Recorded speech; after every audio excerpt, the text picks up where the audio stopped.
Pinkalicious and the Cupcake Calamity. One Sunday morning, we saw a huge crowd outside Mr. Swizzle's ice cream shop. I stopped to see what was happening. "Step right up, folks," Mr. Swizzle called. Behind him was a pink curtain. "Prepare your taste buds," said Mr. Swizzle. "Dessert is about to be served." He lifted the curtain. The crowd gasped. Right in front of me was the biggest, fanciest machine in the world. Lights were flashing, gears were turning. It hummed, buzzed, and beeped. "Behold," said Mr. Swizzle, "my Cupcake Create-O-Matic. Just add $1 and your cupcake will bake right on the spot." I couldn't wait to try it. "Me first," I said. I ran to the machine and put in my $1. I chose a strawberry cupcake with pink frosting and pink sprinkles. I pressed the green button. Nothing happened. "Bake," I said, pressing again.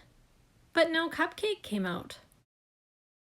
"Let me try," said Allison. One after the other, people put their money in, but nothing came out. "What's going on here?" The crowd started to grumble. People were getting upset. So was I. I wanted my cupcake. "I'm so sorry," said Mr. Swizzle. "Let me get the owner's guide. I'll have this fixed in a jiffy." I couldn't wait that long. I wanted a pink cupcake. I thought. I looked hard at the machine. I walked around to the back. There was a little door big enough to squeeze through. So I did. The Cupcake Create-O-Matic was amazing inside.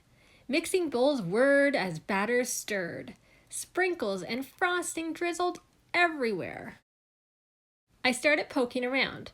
The batter was blending nicely. It tasted good too.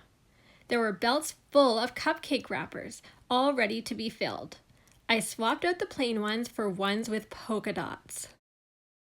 Then I saw that only half of the machine was working. The mixers weren't pouring batter into the wrappers. "There must be a power switch in here somewhere," I said to myself. I looked up, and there it was. The switch was way up at the top of the machine.